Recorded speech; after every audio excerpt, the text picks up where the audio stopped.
أعوذ بالله من الشيطان الرجيم. بسم الله الرحمن الرحيم.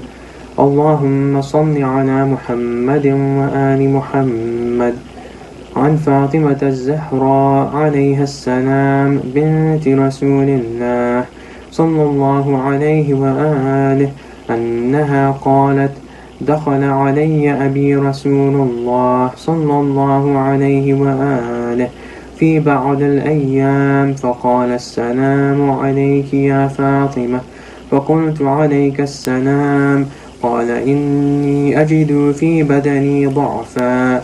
فقلت له: أعيذك بالله يا أبتاه من الضعف. فقال: يا فاطمة، إيتيني بالكساء اليماني فغطيني به. فأتيته بالكساء اليماني فغطيته به، وصرت أنظر إليه وإذا وجهه يتلألأ كأنه البدر في ليلة تمامه وكماله. فما كانت إلا ساعة وإذا بولدي الحسن عليه السلام قد أقبل وقال: السلام عليك يا أماه. فقلت: وعليك السلام يا قرة عيني وثمرة فؤادي.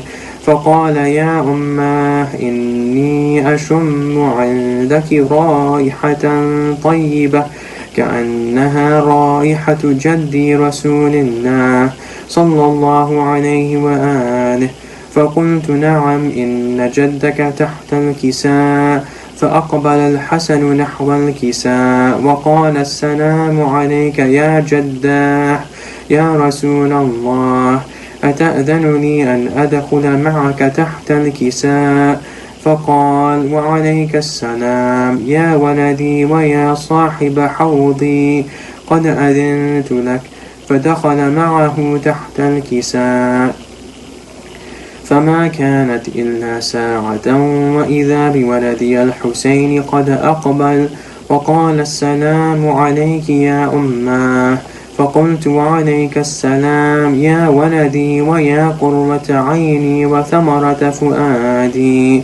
فقال لي: يا أماه، إني أشم عندك رائحة طيبة كأنها رائحة جدي رسول الله صلى الله عليه وآله. فقلت: نعم، إن جدك وأخاك تحت الكساء. فدنا الحسين نحو الكساء وقال: السلام عليك يا جداه، السلام عليك يا من اختار الله، أتأذن لي أن أكون معكما تحت الكساء؟ فقال: وعليك السلام يا ولدي ويا شافع أمتي، قد أذنت لك. فدخل معهما تحت الكساء. فأقبل عند ذلك أبو الحسن علي بن أبي طالب وقال: السلام عليك يا بنت رسول الله. فقلت: وعليك السلام يا أبا الحسن ويا أمير المؤمنين. فقال: يا فاطمة، إني أشم عندك رائحة طيبة كأنها رائحة أخي وابن عمي رسول الله صلى الله عليه وآله. فقلت: نعم، ها هو مع ولديك تحت الكساء. فأقبل علي نحو الكساء وقال: السلام عليك يا رسول الله، أتأذن لي أن أكون معكم تحت الكساء؟ قال له: وعليك السلام يا أخي ويا وصي وخليفتي وصاحب لوائي، قد أذنت لك. فدخل علي نحو الكساء ثم أتيت نحو الكساء وقلت: السلام عليك يا أبتاه يا رسول الله، أتأذن لي أن أكون معكم تحت الكساء؟ قال: وعليك السلام يا بنتي ويا بضعتي، قد أذنت لك. فدخلت تحت الكساء. فلما اكتملنا جميعا تحت الكساء أخذ أبي رسول الله بطرفي الكساء وأومى بيده اليمنى إلى السماء وقال اللهم إن هؤلاء أهل بيتي وخاصتي وهامتي لحمهم لحمي ودمهم دمي يؤلمني ما يؤلمهم ويحزنني ما يحزنهم أنا حرب لمن حاربهم وسلم لمن سالمهم وعدو لمن عاداهم ومحب لمن أحبهم إنهم مني وأنا منهم فاجعل صلواتك وبركاتك ورحمتك وغفرانك ورضوانك علي وعليهم وأذهب عنهم الرجس وطهرهم تطهيرا اللهم صل على محمد وآل محمد فقال الله عز وجل يا ملائكتي ويا سكان سماواتي إني ما خلقت سماء مبنية ولا أرضا مدحية ولا قمرا منيرا ولا شمسا مضيئة ولا فلكا يدور ولا بحرا يجري ولا فلك يسري إلا في محبة هؤلاء الخمسة الذين هم تحت الكساء فقال الأمين جبرائيل يا رب ومن تحت الكساء فقال عز وجل هم أهل بيت النبوة ومعدن الرسالة هم فاطمة وأبوها وبعلها وبنوها اللهم صل على محمد وآل محمد فقال جبرائيل يا رب أتأذن لي أن أهبط إلى الأرض لأكون معهم سادسا فقال الله نعم قد أذنت لك فهبط الأمين جبرائيل وقال السلام عليك يا رسول الله علي الأعلى يقرئك السلام ويخصك بالتحية والإكرام ويقول لك وعزتي وجلالي إني ما خلقت سماء مبنية ولا أرضا مدحية ولا قمرا منيرا ولا شمسا مضيئة ولا فلكا يدور ولا بحرا يجري ولا فلكا يسري إلا لأجلكم ومحبتكم وقد أذن لي أن أدخل معكم فهل تأذن لي يا رسول الله فقال رسول الله عليك السلام يا أمين وحي الله فإنه نعم قد أذنت لك فدخل جبرائيل معنا تحت الكساء فقال لأبيه إن الله قد أوحى إليكم يقول إنما يريد الله ليذهب عنكم الرجس أهل البيت ويطهركم تطهيرا اللهم صل على محمد وآل محمد فقال علي لأبيه يا رسول الله أخبرني ما لجلوسنا هذا تحت الكساء من الفضل عند الله فقال النبي صلى الله عليه وآله والذي بعثني بالحق نبيا واصطفاني بالرسالة نجيا ما ذكر خبرنا هذا في محفل من محافل أهل الأرض وفيه جمع من شيعتنا محبينا إلا ونزلت عليهم الرحمة وحفت بهم الملائكة واستغفرت لهم إلى أن يتفرقوا وقال علي عليه السلام إذا والله فزنا وفاز شيعتنا ورب الكعبة فقال أبي رسول الله صلى الله عليه وآله يا علي والذي بعثني بالحق نبيا واصطفاني بالرسالة نجيا ما ذكر خبرنا هذا في محفل من محافل أهل الأرض وفيه جمع من شيعتنا ومحبينا وفيهم محموم إلا وفرج الله همه ولا مغموم إلا وكشف الله غمه ولا طالب حاجة إلا وقضى الله حاجته فقال علي عليه السلام إذا والله فزنا وسعدنا وكذلك شيعتنا فازوا وسعدوا في الدنيا والآخرة ورب الكعبة وصلى الله على سيدنا محمد وآله الطيبين الطاهرين. سورة المباركة الفاتحة مع الصلوات.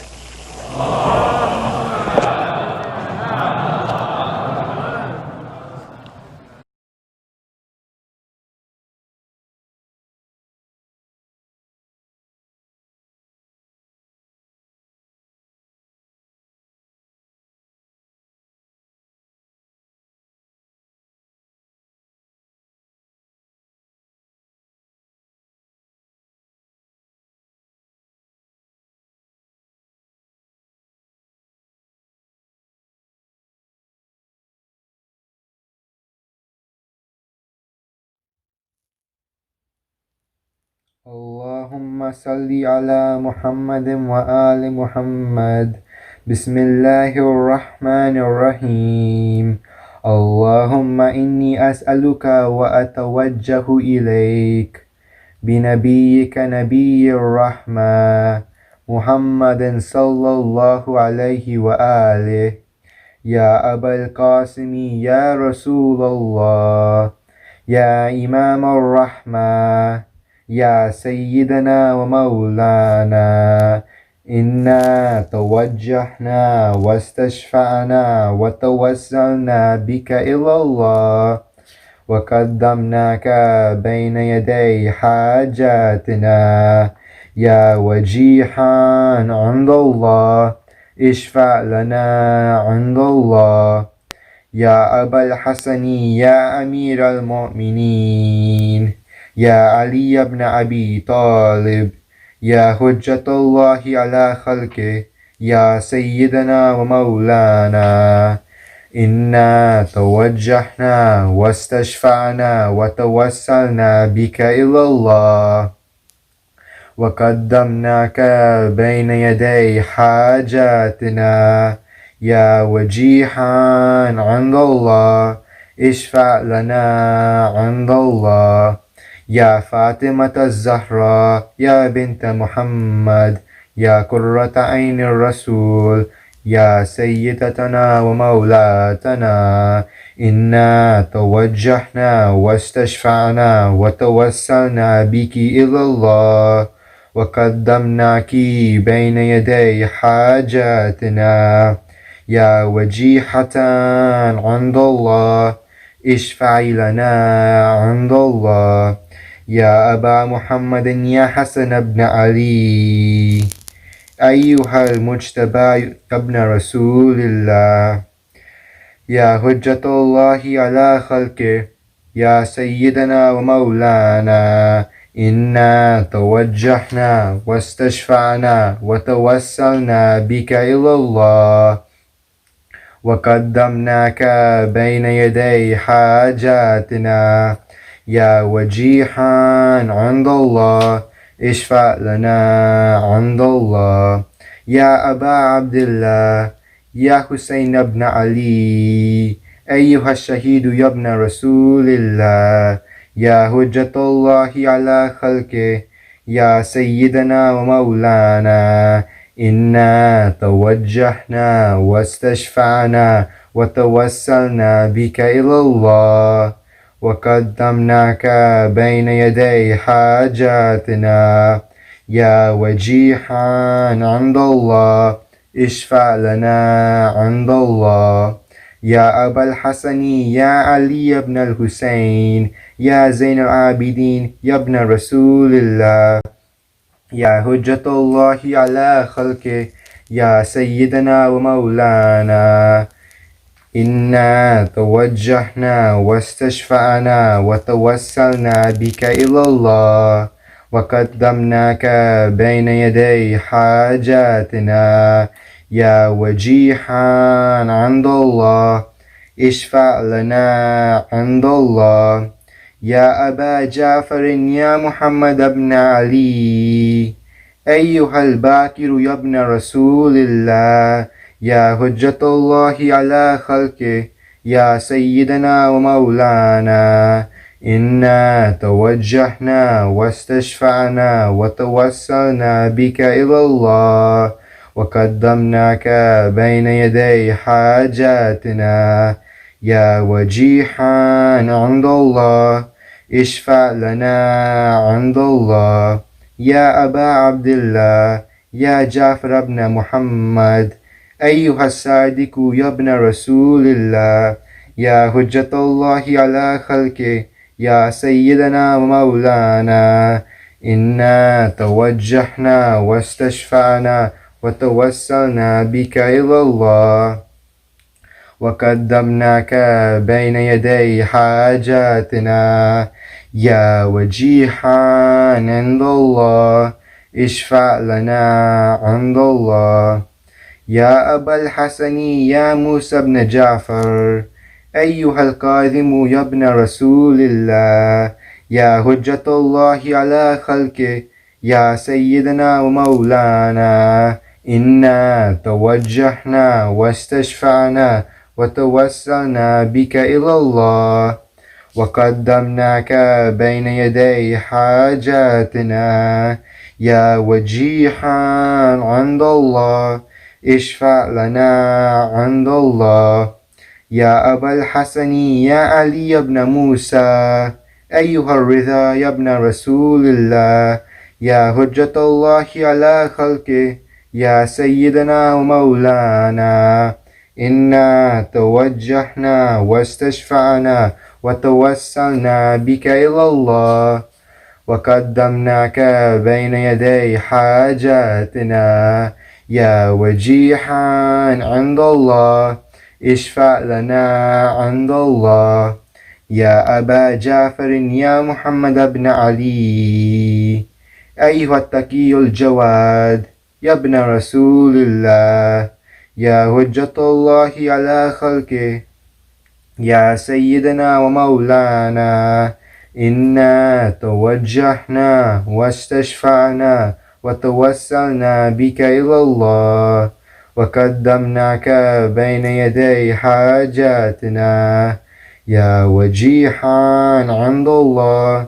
اشفع لنا عند الله يا أبا الحسن يا علي بن محمد أيها الحادي النقي يا ابن رسول الله يا حجة الله على خلقه يا سيدنا ومولانا إنا توجهنا واستشفعنا وتوسلنا بك إلى الله وقدمناك بين يدي حاجاتنا يا وجيها عند الله اشفع لنا عند الله يا أبا محمد يا حسن بن علي أيها الزكي العسكري يا ابن رسول الله يا حجة الله على خلقه يا سيدنا ومولانا إنا توجهنا واستشفعنا وتوسلنا بك إلى الله وقدمناك بين يدي حاجاتنا يا وجيها عند الله اشفع لنا عند الله يا وسي الحسن والخلف الحجة أيها القائم المنتظر المهدي يا ابن رسول الله يا حجة الله على خلقه يا سيدنا ومولانا إنا توجهنا واستشفعنا وتوسلنا بك إلى الله وقدمناك بين يدي حاجاتنا يا وجيها عند الله اشفع لنا عند الله يا وجيحا عند الله اشفع لنا عند الله يا سادتي ومواليا إني توجهت بكم أئمتي وعدتي ليوم فقري وحاجتي إلى الله وتوسلت بكم إلى الله واستشفعت بكم إلى الله فاشفعوا لي عند الله واستنكدوني من ذنوبي عند الله فإنكم وسيلتي إلى الله وبحبكم وبقربكم أرجو نجاة من الله فكونوا عند الله رجاعي يا سادتي يا أولياء الله صلى الله عليهم أجمعين ولعن الله أعداء الله ظالميهم من الأولين والآخرين آمين يا رب العالمين اللهم صل على محمد وآل محمد.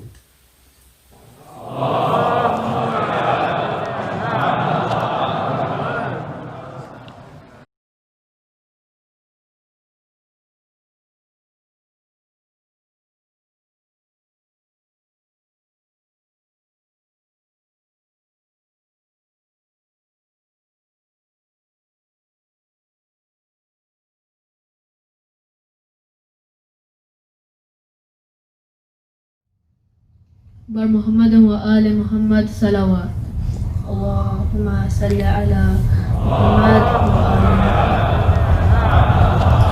یا مولانا یا صاحب الزمان الغوث الغوث الغوث أدركني أدركني أدركني الساعتان الساعتان الساعة الأجال الأجال الأجال بلاتے ہیں رو رو کہ اہل ازا چلے آؤ ابن مشکل کشا بلاتے ہیں رو رو کہ اہل ازا چلے آؤ ابن مشکل کشا تمہیں حق کے زہرا کا ہے واسطہ چلے آؤ ابن مشکل کشا بلاتے ہیں رو رو کہ اہل ازا چلے آؤ ابن مشکل کشا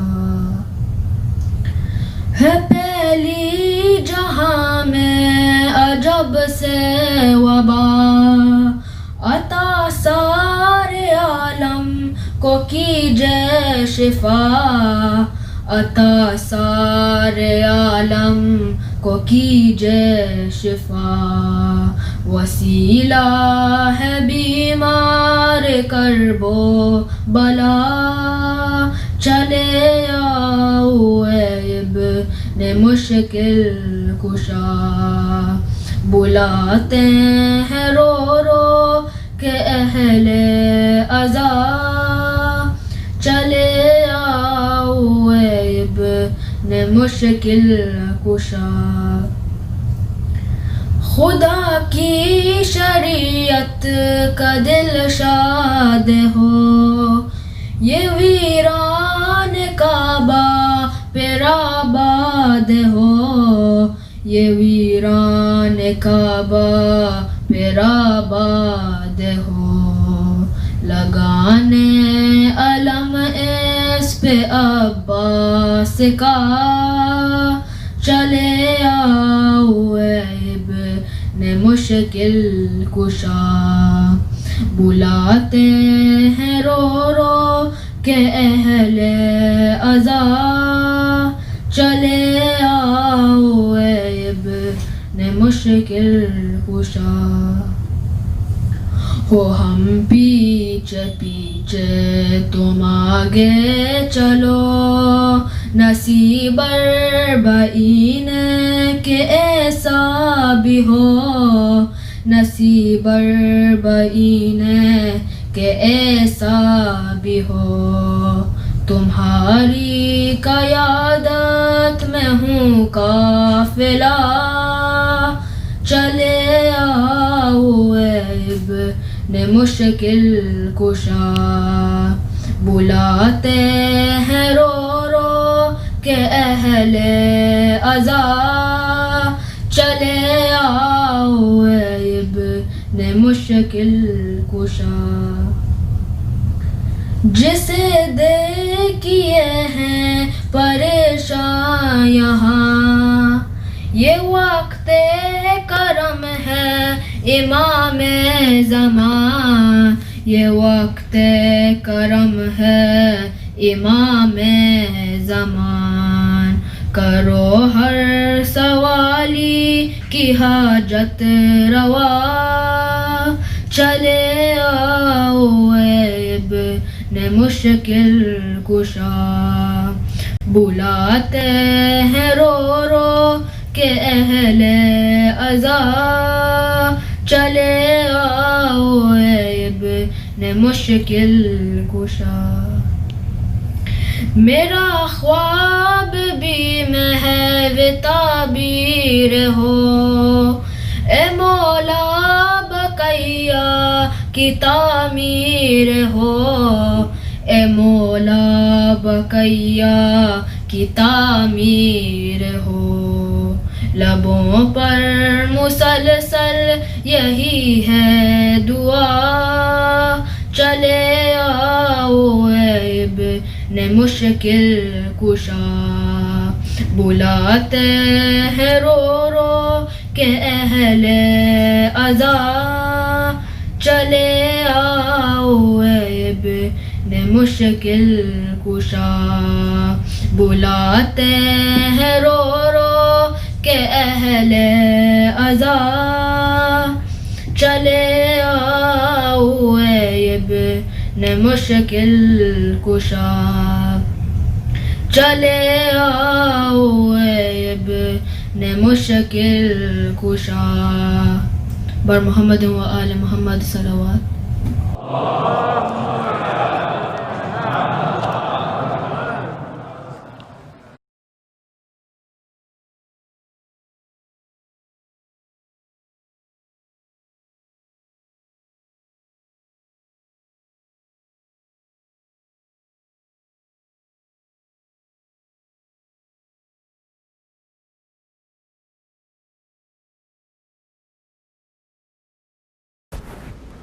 Bismillah ar-Rahman ar-Rahim.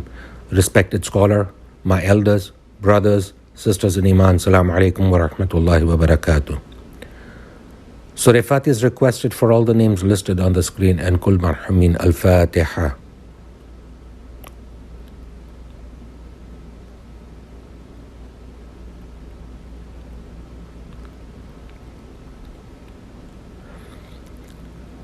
Ayyama Yajibun is requested for all the names listed on the screen and whoever is in need of it here and elsewhere. Let us all recite it together. Bismillahir Rahmanir Rahim. Amma yujibul mustarra idha da'ahu wa yakshifu su. Amma yujibul mustarra idha da'ahu wa yakshifu su. أما يجيب المضطر إذا دعاه ويكشف السوء أما يجيب المضطر إذا دعاه ويكشف السوء أما يجيب المضطر إذا دعاه ويكشف السوء اللهم صل على محمد وآل محمد.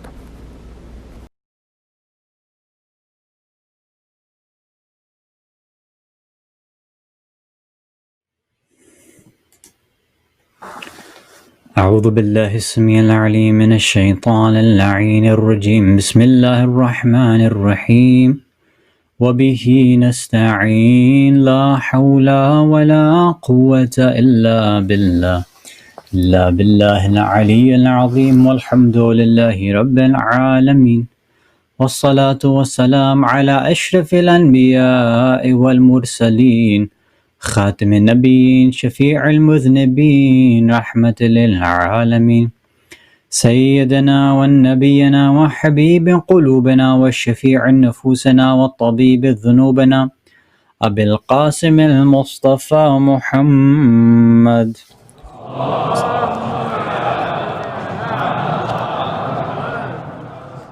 والصلاة والسلام والتحية والإكرام على أهل بيته الطيبين الطاهرين المعصومين المظلومين المنتجبين المكرمين الخيرين الفاضلين سيما بقية الله في الأرضين روحي وأرواح العالمين لتراب مقدمه الفداء ولعنة الله على أعدائهم أجمعين من الأولين والآخرين إلى قيام يوم الدين أما بعد صلوات على محمد وآل محمد اللهم صل على محمد. Mu'mineen, mu'minat, brothers and sisters in Islam and Iman, Salamun alaikum wa rahmatullahi wa barakatuh. First, I want to wish you all a Wiladat and Eid and Kushali Mubarak as we celebrate the birth anniversary of our 10th holy Imam, Imam Ali ibn Muhammad al-Hadi An-Naqi alayhi salatu wassalam.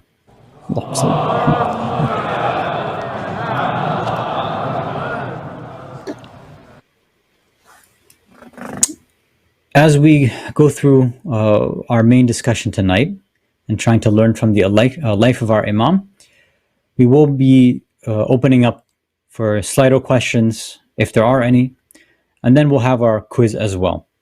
So normally on nights of the Shahadat, we don't have the quiz and we don't offer Slido, for various reasons, but at least because there's a Masaib, it takes a bit more time. But because this is a Wilada, I thought that we can at least open up for Q&A and we can have the quiz too. So if you can, try to log in now so we don't have to take too much time afterwards, inshallah. So we have just gone through a bit of the life of the 9th Imam, right? Imam al-Jawad alayhi salam. So keep that historical framework in your mind. So now a few times we've already mentioned that we can sometimes analyze the lives of the Imams by splitting it into 3 distinct ages and periods. The first 4 Imams teaching the basic fundamentals, the usul ad-din, and trying to get people back to basic Islam. The next 4 Imams come and their job or their main focus is trying to teach people the furu' ad-din or the tools and the skills necessary so that they could start to understand Islam at a deeper level. And then the final 4 Imams seem to have been focusing on getting the Shi'as ready for ghaiba, giving them practical training on how to live their lives, what to do when the Imam won't be directly in front of them, when they may not have access to the Imam. So we started this final age and period with the 9th Imam, and now of course we go to the 10th Imam. So just like his father, Imama came to him at a very young age. Right? He's only a few years old when he becomes the Imam. Some say maybe between 5, 6, or 7. He seems to have lived a very similar life as his father did, meaning, yes, he has a strong connection, of course, with his father, but because this age was an age, meaning this time was a time where the Abbasids would keep the Ahlul-bayt away from their Shias. Even the Imams would be kept away from their fathers. In the same way, the 8th Imam was kept away from his son. The 9th Imam didn't have much time with his son as well. And we talked about this last time. So a lot of the same lessons that we can learn from the 8th Imam and 9th Imam, we would see the same sort of ideas with the 10th Imam. So what I wanted to do, inshallah, tonight is focus on one specific story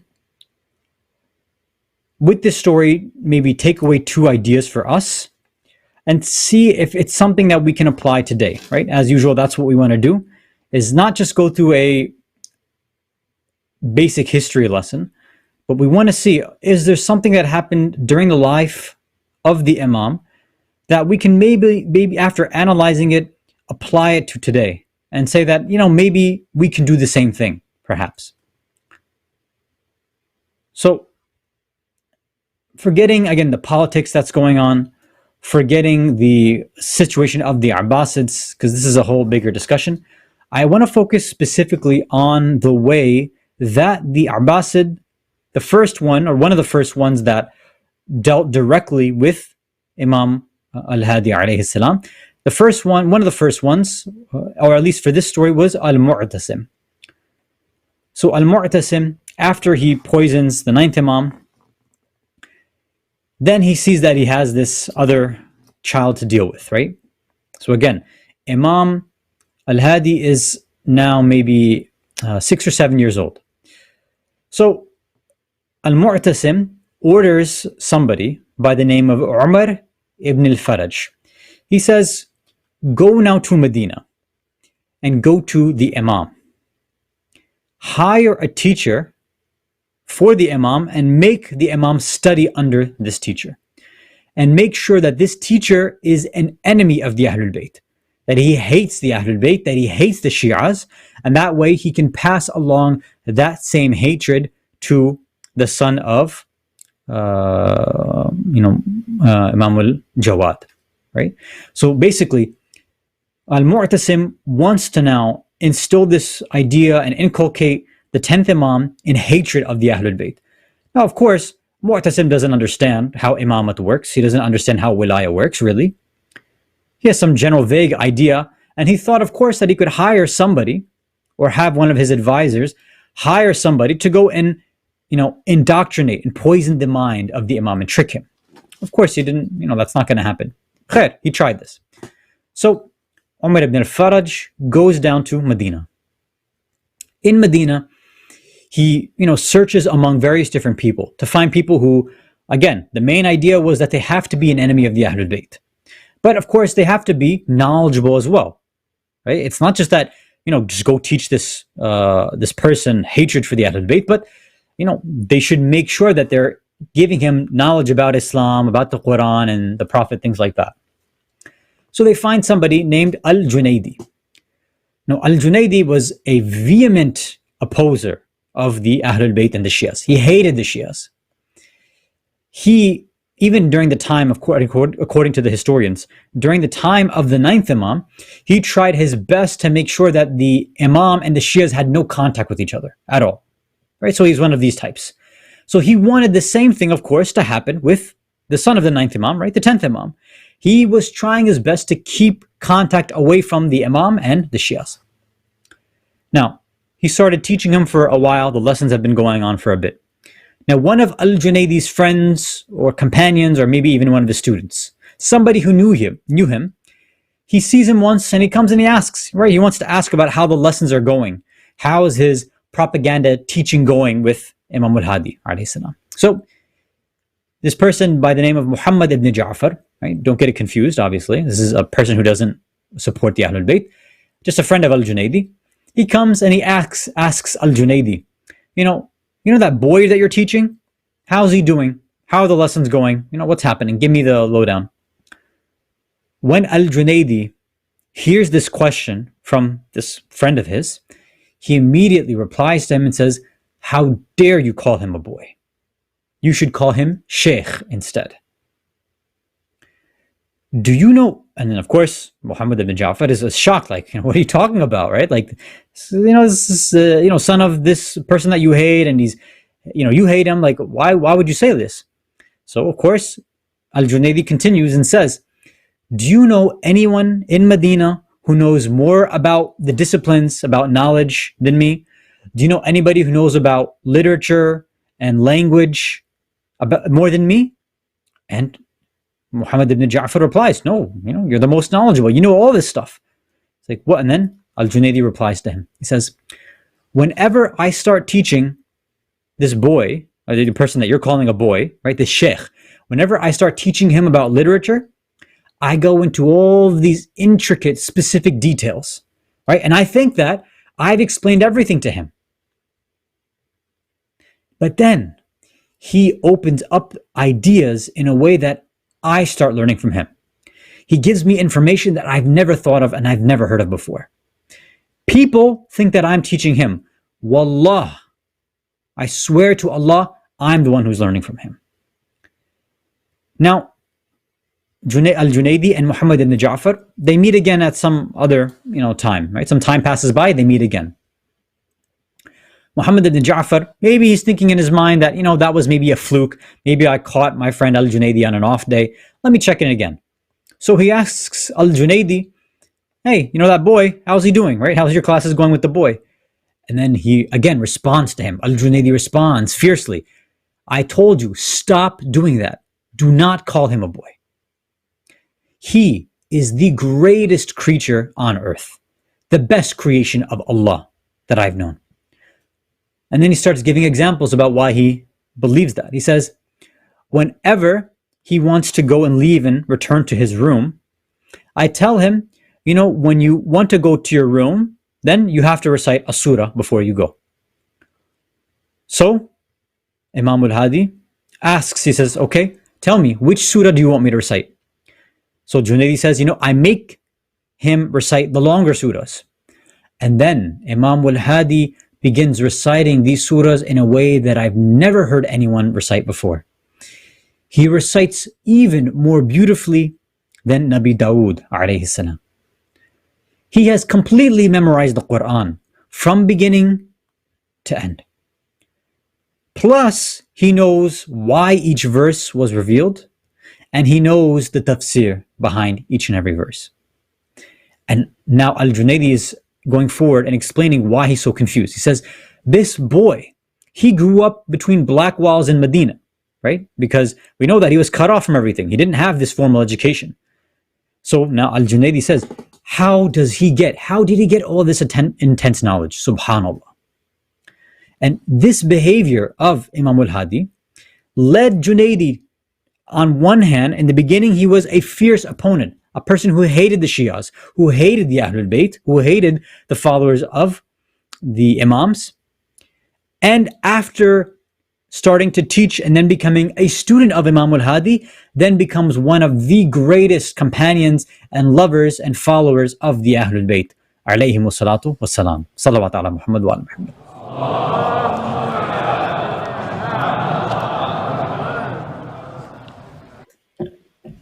Now you might be thinking, okay, it's a wonderful story, but all we could really understand from this is that, the Imam, obviously, even as a young boy, like many other Imams, they had all this great, immense, intense knowledge.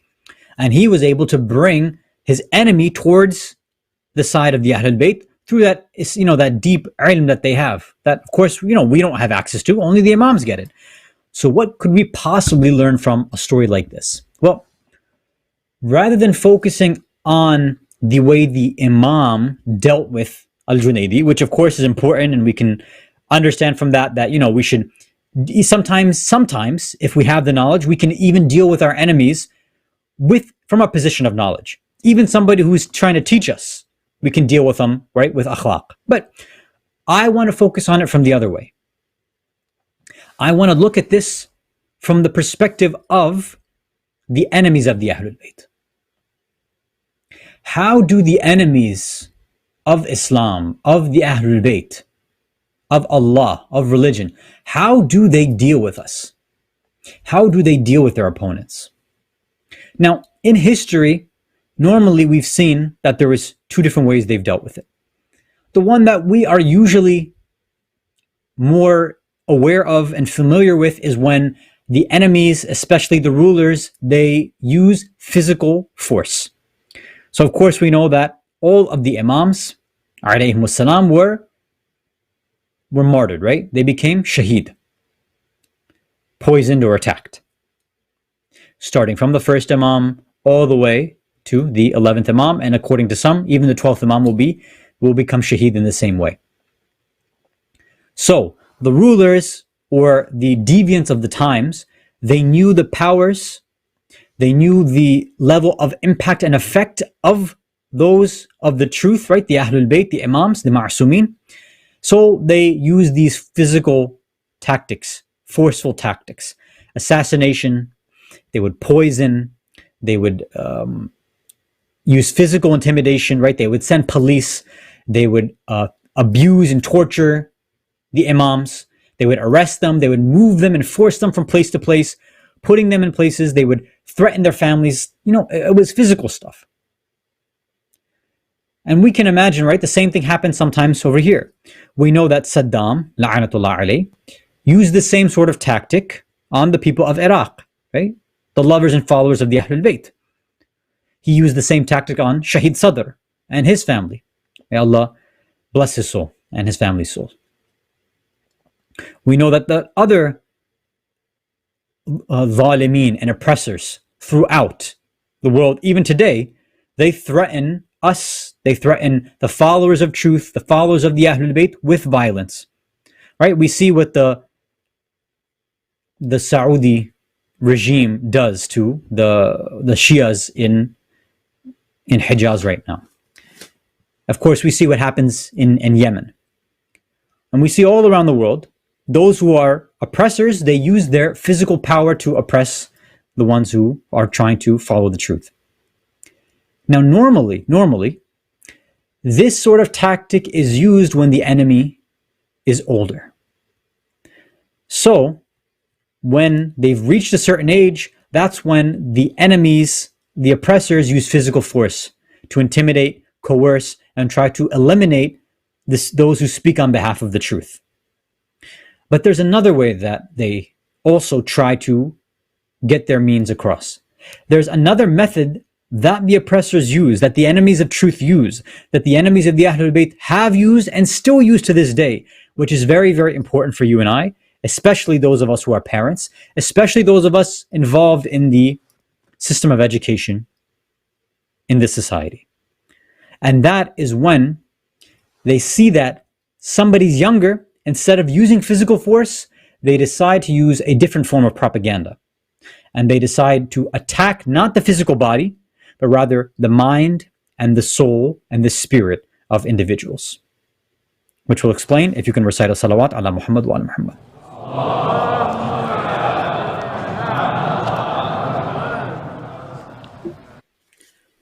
One of the main tactics which is used to this day, which was used even from that time, was what? Propaganda, misinformation, false, fake, and ignorant education. And specifically, this would be effective on those whose minds are fresh, those whose minds haven't been touched, meaning kids. So you see, this is what Al-Mu'tasim wanted to do to Imam al-Hadi alayhi salam, right? He tries to get a teacher involved early on, 5, 6, 7 years old, in the lifetime of the Imam.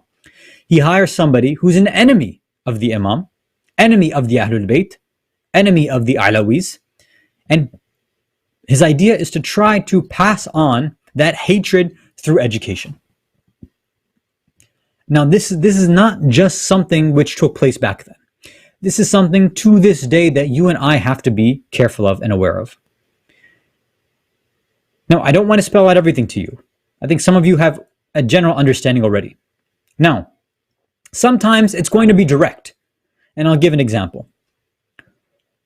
Many of you who have gone through public education in North America, very specifically, when you have a class in social studies and you go through, let's say, different religions of the world, obviously there's going to be a chapter on Islam. Now, I don't know about you, but I remember when I was learning this in high school, the information there was ridiculous, right? It wasn't just that it was, let's say, not according to the school of the Ahlul-bayt, right? Like they didn't even bother mentioning the proper version of Shia history. But even according to Sunni history, there was misinformation that was there. It was basically an Orientalist version, right? A fake, kind of whitewashed version of Islamic history. And they insulted the name and dignity of the Holy Prophet and his family. Sallallahu alayhi wa alihi wa sallam. Salawat.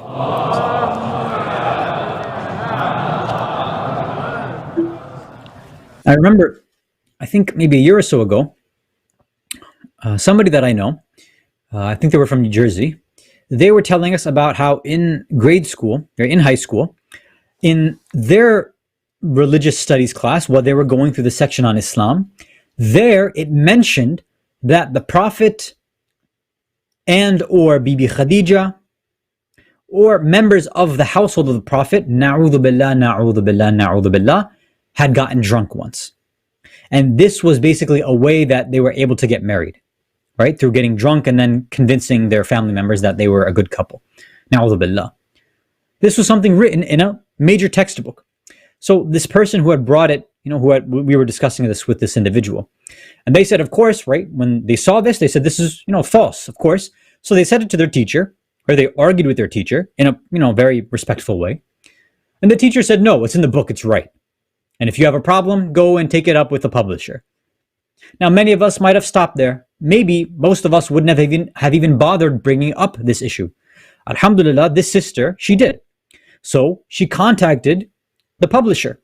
And she said, this information is false, or I'd like to know what your sources are.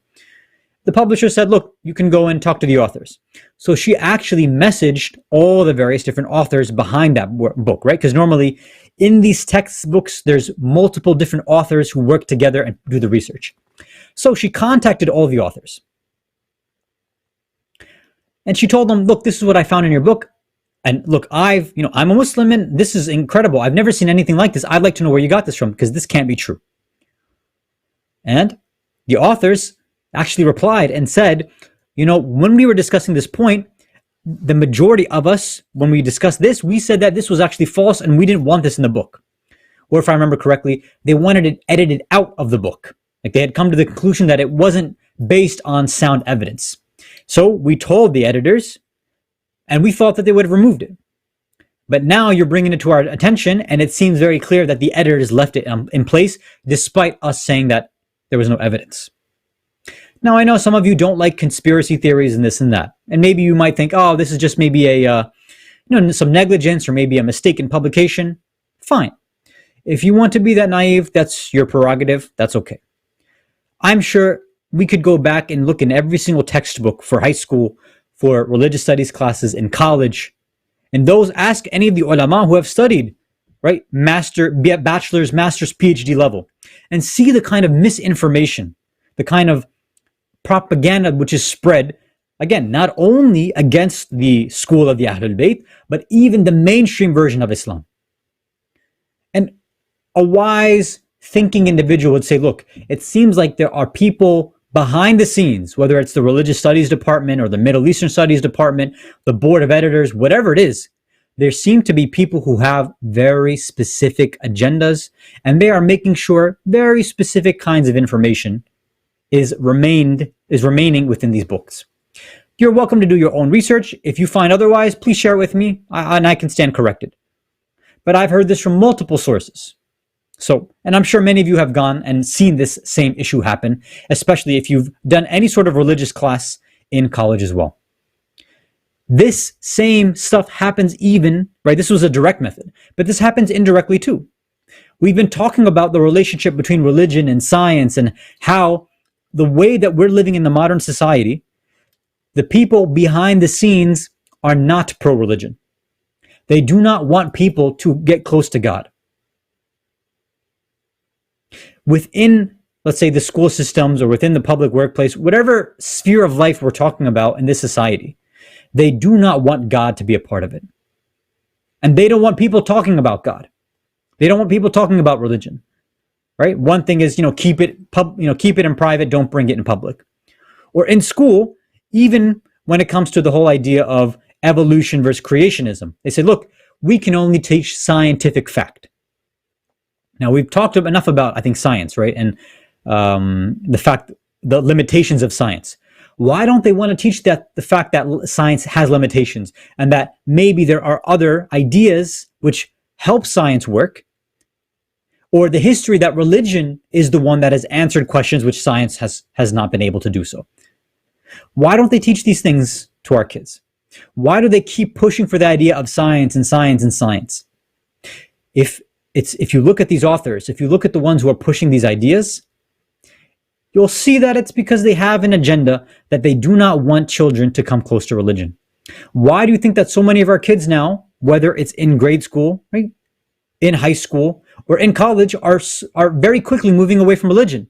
All of these questions come in their mind, and now they come back to us. Of course, we can answer them in the appropriate place, but the idea is, why isn't and why aren't the places of education right now a real place of education? Why aren't they able to show both sides? Well, it's because they have an agenda. In the same way, Al-Mu'tasim directly had an agenda and wanted to have somebody who was hateful and had hatred in their heart towards the Ahlul-bayt. We now have people behind our education system who have hatred towards religion. We have to be very, very careful. Mu'minin, mu'minat. I'm not trying to make a decision for you on whether you want to put your kids in public school or not. That's not the point here. That's a separate discussion. If you're going to do that, then at least we need to be much more involved with what our children are learning. Because the same person who's not involved right now, who just doesn't care and is relying completely on this Western system of education, is the same parent who comes to me when their kid is in high school or kid is in college and they say, Hasan, my child is an atheist now. Hasan, my kid has this problem. My child is going off and doing this. So look, why are you coming to me 15, 20 years later? This stuff should have been handled when they were younger. Why were you allowing them to be indoctrinated at a young age? Why weren't you stepping in there? When your child is in this initial phase, this is where they're going to grab mentors, when they're going to be picking role models, when they're susceptible to information. If you and I had been involved at that age, we could have blocked away certain misinformation. But when we take a hands-off approach because we're involved in the dunya, or we're involved in earning more, or whatever it is, then we are going to be sacrificing the spiritual growth and progression of our children. We have to be very, very careful, mu'mineen, mu'minat. Look at a famous narration attributed to Rasulullah sallallahu alayhi wa alihi wasallam.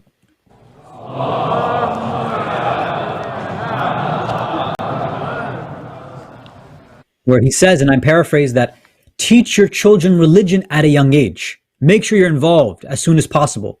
Because if you do not, somebody else, right, enemies of religion, enemies of Islam will come in and they will teach your kids for you. And how many times do we have all of these taboo topics that we don't want discussed? Like, no, it's inappropriate. Don't talk about it. Okay, fine. You don't want to talk about it? No problem. Well, guess what? Do you know who's going to fill in the gaps? The public school education system. You know they're not going to teach them the Islamic perspective, right? So you and I have to make a decision. We have to get more involved in the lives of our children. We don't, our kids don't have the knowledge of the Ahlul-bayt, obviously. So they're not going to be able to distinguish what is right and wrong. So we need to now be more active and step in there. If that means maybe homeschooling or going to an Islamic school, private school, fine, that's one way. If it's being more involved in the public school education of our children, fine. If it's coming together and forming groups where we examine the syllabi and curricula of the public schools and determine, a way to handle it, so be it, right? This is a time for the individuals, the parents, the community members to step up and be a bit more active in this. And those who have been active, keep at it and share your information with the rest of us. Be careful. Back then, and it's very easy now, it's very obvious when the enemies try to destroy the body and physically destroy the lovers of truth. But we have to make sure that they also do not come after our souls, our minds, and our spirits. Be careful of that spiritual battlefield. That's where we have to make sure to protect our children, but of course, ourselves as well. Salawat ala Muhammad wa ala Muhammad.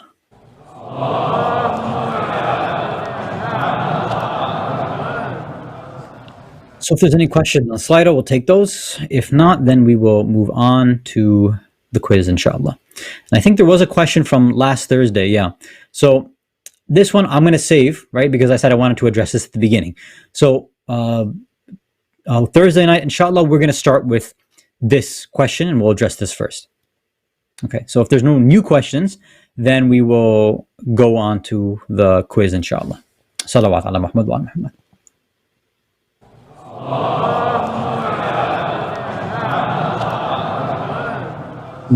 Why do we do tawaf anti-clockwise instead of clockwise? Great question. I don't know. So let me see if I can do some research, and if I can find out, then I can try to answer on Thursday.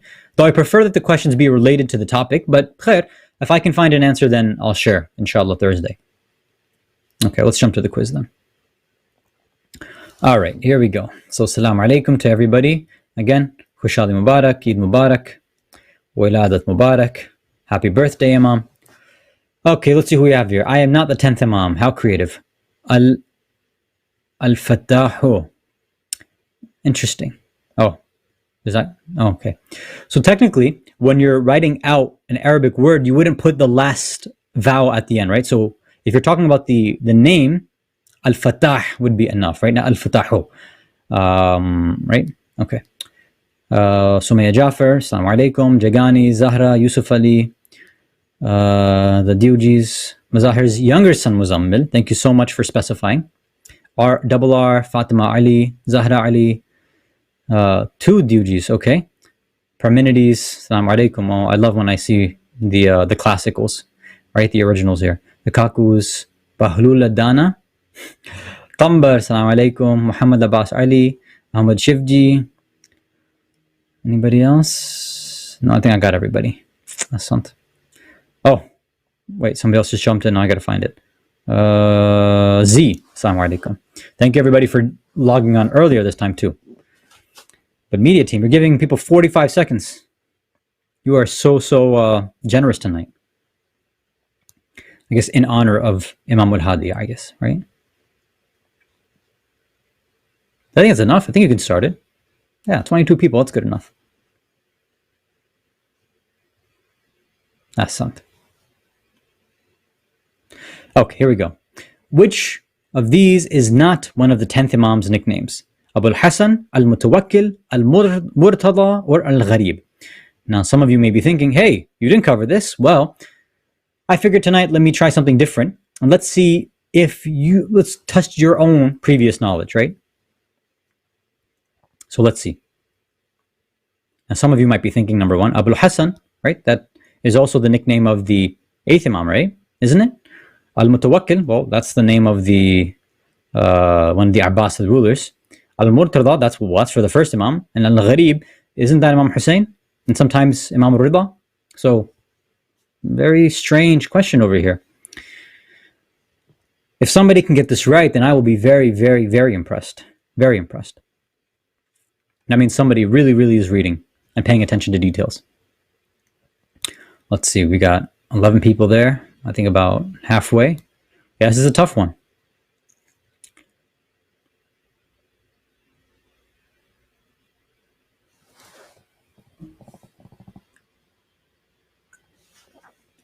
I mean, for those who are left over, I'll give you a clue. It's not the obvious one. Meaning the answer is not the obvious one. What that means. Uh-oh. So, only 5% of you got it right. So Abu al-Hasan was a nickname that was given to 3 Imams. The 7th Imam, the 8th Imam, and the 10th Imam. They're all known as Abu al-Hasan. And so usually you'll say Abu al-Hasan the first, Abu al-Hasan the second, and Abu al-Hasan the third. Sometimes you'll even see that in narrations.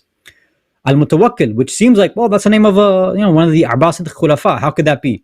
So people called the Imam Al-Mutawakkil actually. He didn't like that nickname, so he told people, don't call me that. Obviously, because of the association.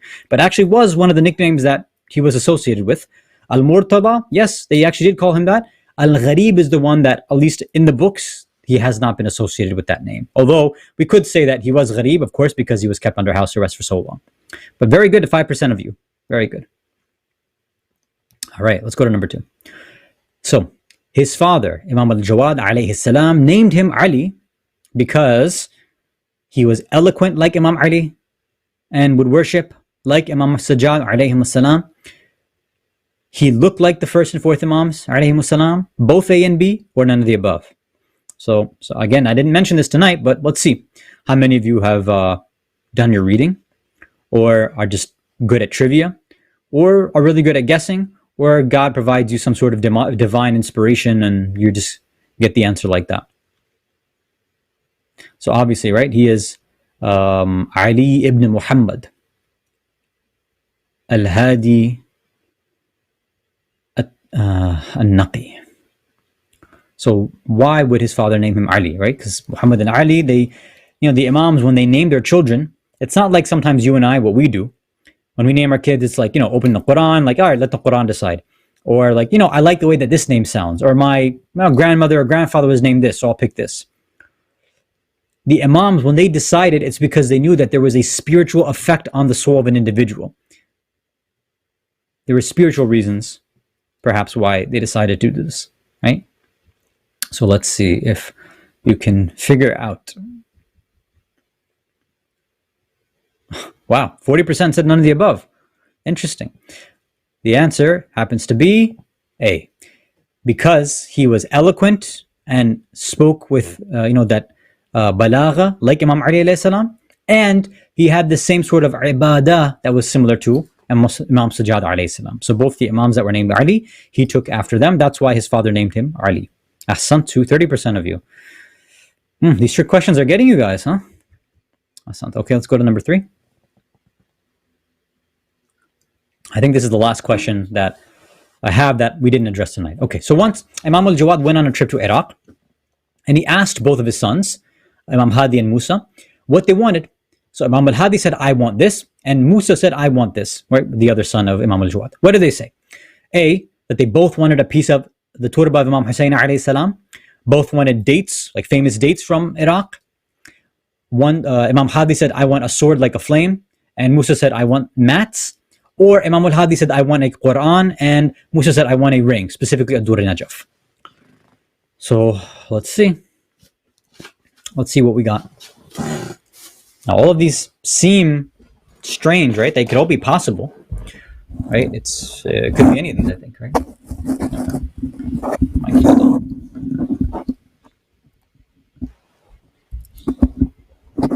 There we go.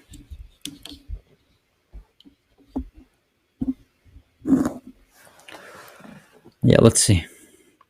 I know these are tough ones. You guys are answering slow today, but that's okay. All of these seem like they're important, right? Well, I mean, one of them doesn't seem very important, but let's see if you can figure out if I'm tricking you or not. Now, you're lucky that I don't have a none of the above or all of the above this time, right? That really would have messed you up. Interesting though, right? Like the Imam he's also teaching us too, right? That, going on a trip, we know that it's mustahab to always get a gift for your family. So I don't know who's going on trips nowadays, but you do, let's say you run to the grocery store to get your groceries, whatever it is. It's nice to get a gift, right? It's a reminder for myself too. As much as you can, get a gift for your family. And if you want to ask them to, ask them. So A sounds correct, right? Well, guess what? That's incorrect. Imam al-Hadi actually said, I want a sword like a flame. And Musa said, I want some mats. Very strange answer, but actually Imam al-Jawad praised his son, Imam al-Hadi, and said, you have that same fiery bravery, just like our grandfather, Amir al-Mu'mineen, Ali ibn Abi Talib, alayhi salatu wasalam. Really interesting, huh? So, yeah.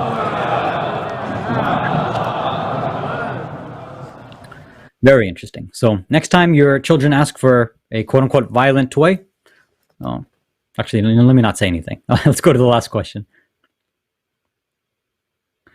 Okay. Who did Mu'tasim, the Abbasid Khalifa, hire for Imam al-Hadi's alayhi salam as a teacher when he was young? Was it Umar ibn al-Faraj al-Junaydi, Imam al-Jawad alayhi salam, or Muhammad ibn Ja'far? So after all those trick questions, I'm giving you this is an easy one, right? So if you get this one wrong, then I don't know what to tell you. Like maybe you shouldn't tune in anymore, or maybe you need to start taking notes. I don't know what you have to do. But then again, I can understand if you forgot, because just like I tricked you last time with the names can be tough to remember, right? These are Arabic names, or Arab names rather. So it can be tough to remember them.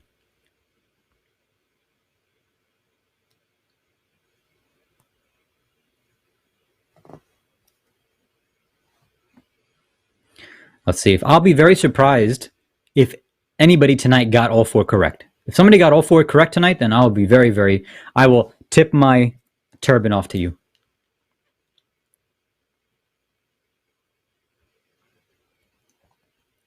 Let's see.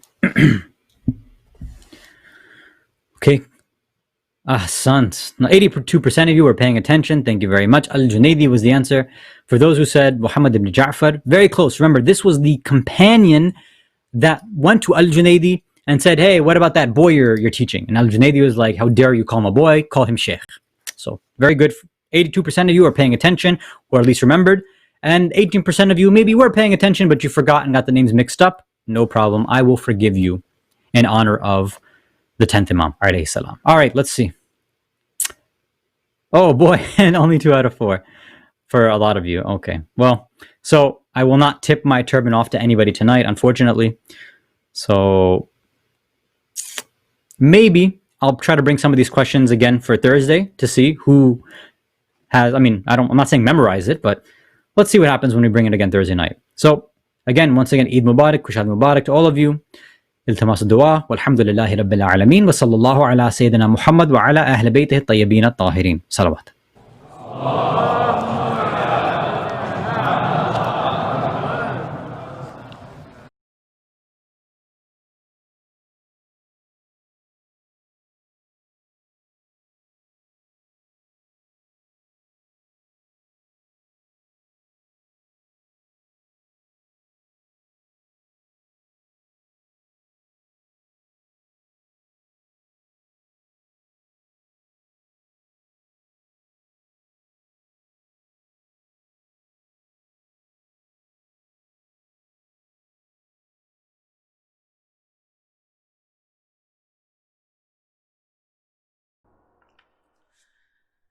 Respected scholars, elders, brothers and sisters, Assalamu alaikum wa rahmatullahi wa barakatuh.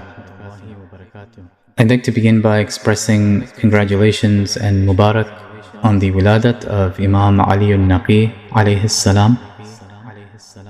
And in honor of the celebration, I'd like to share a few couplets in praise of the Ahlul-bayt alayhim as-salatu was-salam.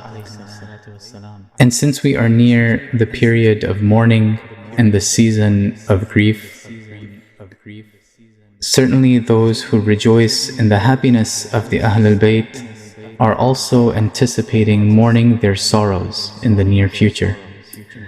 And so I'd like to share a piece of poetry that depicts a debate between someone who is a lover of the Ahlul-bayt and someone who is questioning the practices of those who love the Ahlul-bayt. May we all be among those who grow closer to the Ahlul-bayt, especially during these periods of trial and uncertainty. And we ask Allah subhanahu wa ta'ala to grant us closeness to Him through our love and dedication to the most perfect examples that He has sent for us on this earth. Sallu ala Muhammad wa ali Muhammad. Allahumma salli ala Muhammad wa ali Muhammad.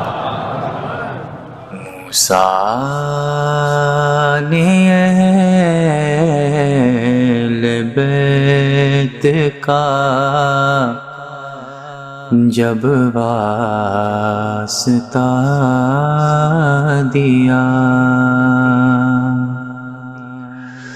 मूसा ने अहल-बैत का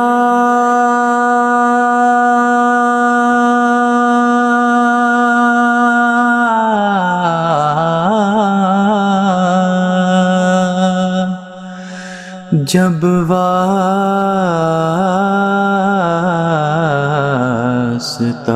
दिया,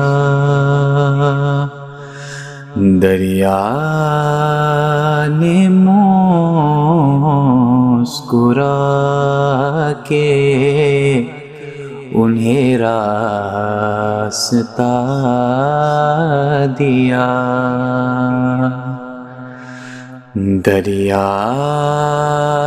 ने मुस्कुरा के उन्हें रास्ता दिया। वहदानियत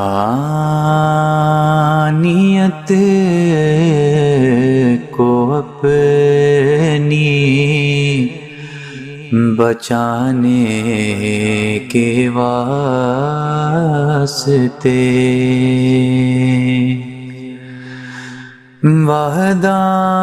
وحدانیت کو اپنی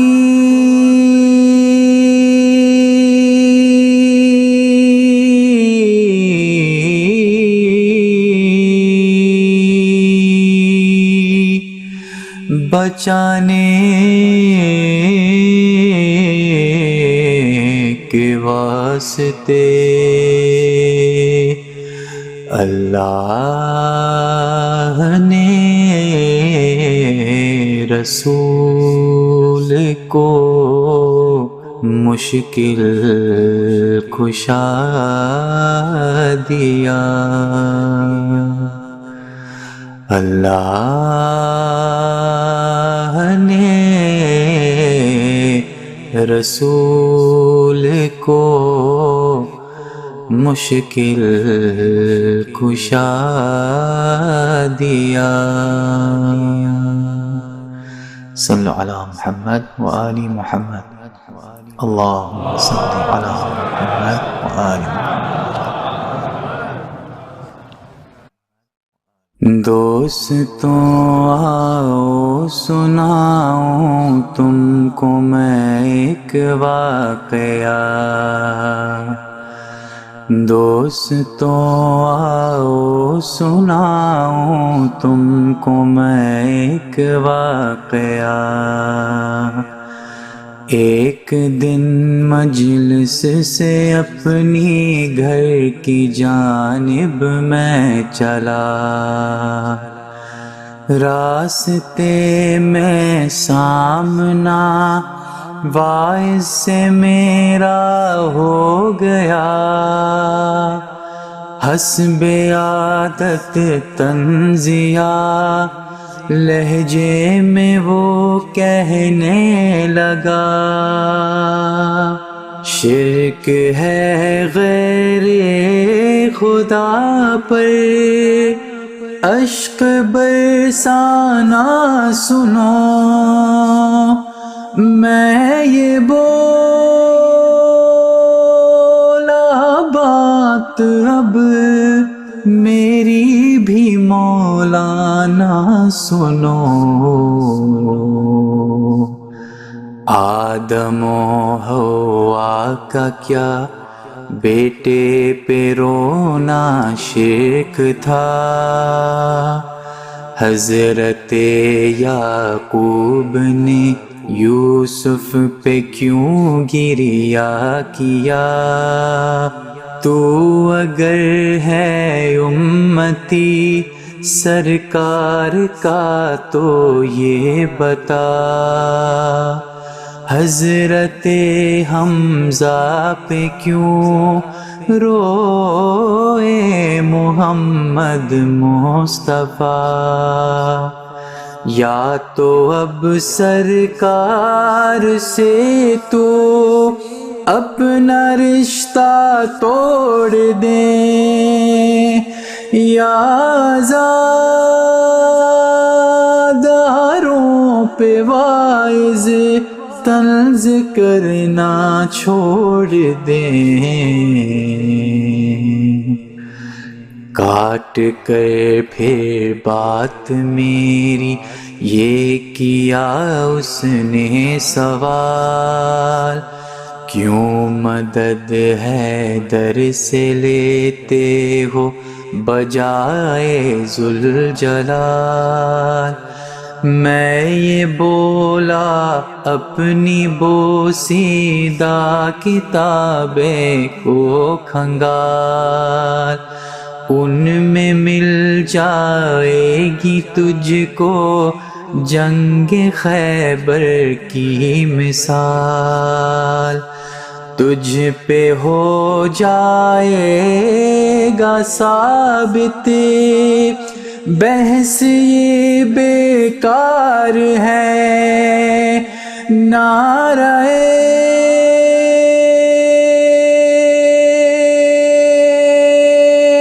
حیدر لگانا سنت سرکار ہے،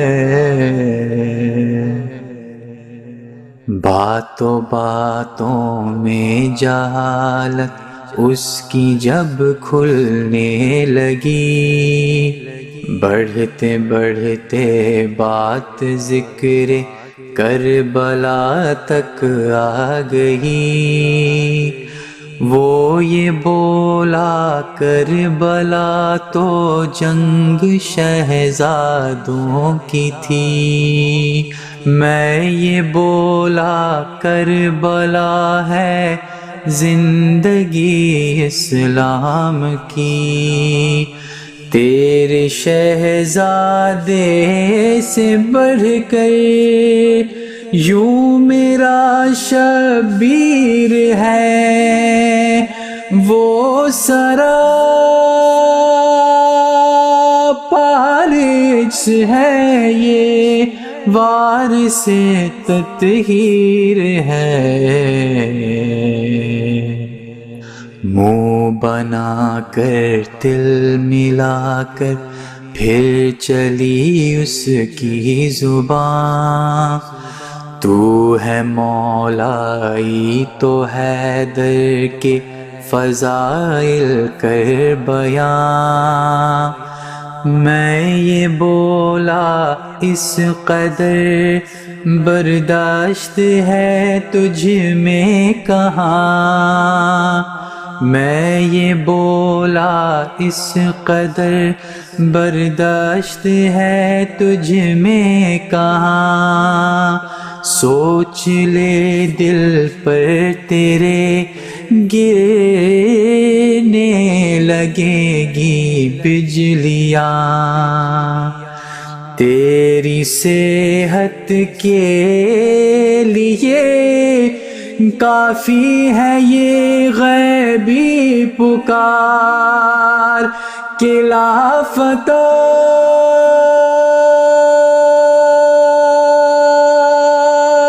الا علی لا سیف الا ذوالفقار،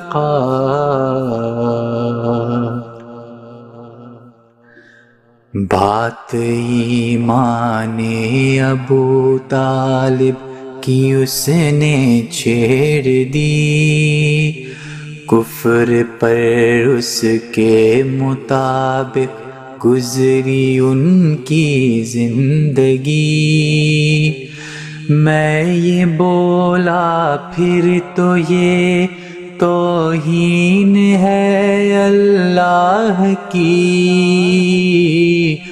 میں یہ بولا پھر تو یہ توہین ہے اللہ کی، پرورش کافر کے گھر سرکار کی ہوتی رہی، عقد پیغمبر پڑھا جس نے وہ انسان کون ہے، گر ابو طالب ہے کافر پھر مسلمان کون ہے، پڑھ کے وہ لاحول آخر خود ہی غائب ہو گیا، پڑھ کے وہ لاحول آخر خود ہی غائب ہو گیا، پھر مجھے روتا ہوا میدان محشر میں ملا، مسکرا کر میں نے پوچھا خیر تو ہے کیا ہوا، مسکرا کر میں نے پوچھا خیر تو ہے کیا ہوا، آہ بھر کر وہ یہ بولا ہائے میں مارا گیا، आह भर कर वो ये बोला, हाय मैं मारा गया। अब यकीन आया गमे सरवर में रोना ठीक था, मानता हूँ मैं तकल्लुम तेरा कहना ठीक था।